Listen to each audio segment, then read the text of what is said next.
Hello friends, आज मैंने इस वॉशिंग मशीन के टाइमर स्विच से इस 3.7 वोल्ट की गियर मोटर को चला के बताया है। जिस टाइप से एक वॉशिंग मशीन की मोटर वर्क करती है, एक बार रिवर्स और एक बार फॉरवर्ड, ये भी सेम उसी तरीके से वर्क कर रही है और ये भी एक फिक्स टाइम तक एडजस्ट हो सकती है। जैसे 10 मिनट 25 मिनट के आसपास हम इसको टाइम सेट कर सकते हैं और सेट करने के बाद ये मोटर लगातार चलते रहेगी उसी तरीके से। इसके कनेक्शन करने में मुझे पूरे 3 दिन लगे हैं। यदि आपको भी देखना है कि इसके कनेक्शन मैंने किस तरीके से किया हूँ तो आप वीडियो में लास्ट तक बने रहिए। इस मोटर का कनेक्शन करके आप भी एक छोटी सी वॉशिंग मशीन बना सकते हैं या इससे बहुत सारे साइंस प्रोजेक्ट भी बन सकते हैं। आप इस स्विच का यूज करके टाइमिंग से रिलेटेड कोई प्रोजेक्ट बना सकते हैं। ये स्विच एसी मोटर के लिए डिजाइन किया गया है, तो इससे डीसी मोटर को सीधे ही रिवर्स फॉरवर्ड नहीं कर सकते। इस स्विच में हमें जो ब्लैक वायर दिख रहा है वो मेन सप्लाई का है। इसमें जो रेड वायर है वो बजर के लिए दिया गया है। बाकी के इसमें जो 2 वायर साथ में है, हमें इसमें बारी बारी से कुछ समय के लिए करंट आते हैं। हम इसी मैकेनिज्म का यूज करके इस डीसी मोटर को भी रिवर्स फॉरवर्ड करने वाले हैं।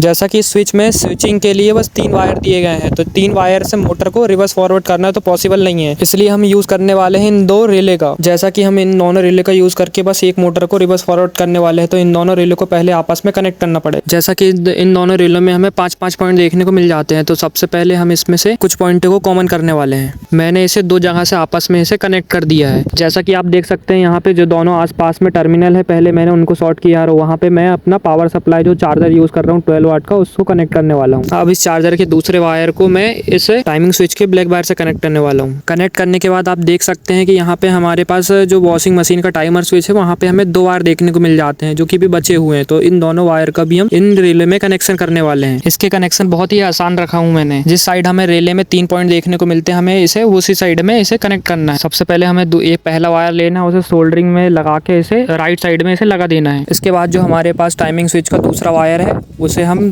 रिले के लेफ्ट साइड में इसको लगा देना है। जब आप रिले में यहाँ तक कनेक्शन कर लेंगे तो आपका टाइमिंग स्विच का कनेक्शन यहाँ पे कंप्लीट हो जाता है। इन कनेक्शनों में हम रिले को बस एक स्विच की तरह यूज़ कर रहे हैं, जो कि अलग अलग टाइम पे स्विच करके हमारी मोटर को बार बार करंट देते रहेंगे। मोटर को चलाने के लिए हमें अलग से एक पावर सप्लाई की ज़रूरत पड़ेगी। इसके लिए हम एक ट्रांसफार्मर का यूज़ कर रहे हैं जो कि 909 का है। टाइम बचाने के लिए मैंने इसका वीडियो नहीं बनाया है, तो यदि आपको इसका वीडियो चाहिए तो आप इसमें कमेंट कर सकते हैं। मैं इसके लिए अलग से एक वीडियो बना के डाल दूंगा।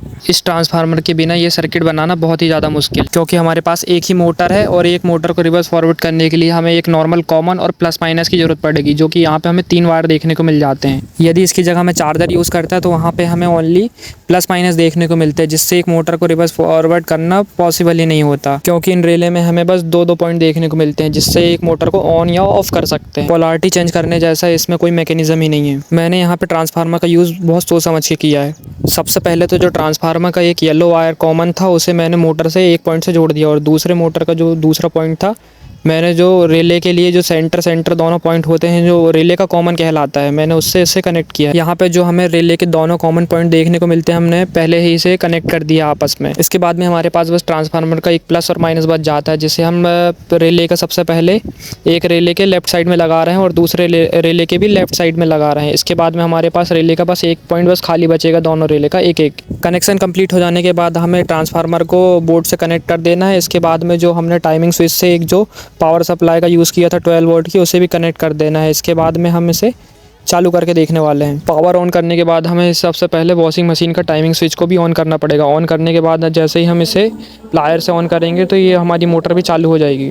जिसके बाद आप देख सकते हैं कि जैसे एक वॉशिंग मशीन वर्क करती है, सेम उसी तरीके से हमारी ये मोटर भी वर्क कर रही है। इससे आप एक बहुत छोटी वॉशिंग मशीन भी बना सकते हैं। इस टाइमिंग स्विच का यूज़ करने के बाद हमारी मोटर कुछ समय के लिए रिवर्स और कुछ समय के लिए फॉरवर्ड चलेगी। इससे हम छोटी एक मिनी वॉशिंग मशीन भी बना सकते हैं। यहाँ पे मैंने 3.7 वोल्ट की गियर मोटर का यूज़ करा है, तो मैंने यहाँ पे ट्रांसफार्मर भी छोटा यूज़ करा है। यदि आप यहाँ पे 775 डीसी मोटर यूज़ करना चाहते हैं तो यहाँ पे एक 12 वोल्ट का ट्रांसफार्मर यूज़ कर सकते हैं। यदि आपको इसके कनेक्शन समझ में नहीं आ रहे होंगे तो आप इस वीडियो को रिवर्स फॉरवर्ड करके देख सकते हैं। उसके बाद में आपको इसके कनेक्शन भी समझ में आ ही जाएंगे। यदि आपका भी ऐसे ही DIY वीडियो और इलेक्ट्रॉनिक्स वीडियो में इंटरेस्ट है तो वीडियो को लाइक और चैनल को सब्सक्राइब करना ना भूलें।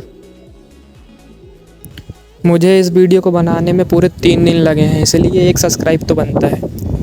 यदि आपके पास भी ऐसे न्यू आइडियाज़ आते रहते हैं तो आप मुझे कमेंट में बता सकते हैं, मैं आगे चलकर इस पर वीडियो बना सकता हूँ।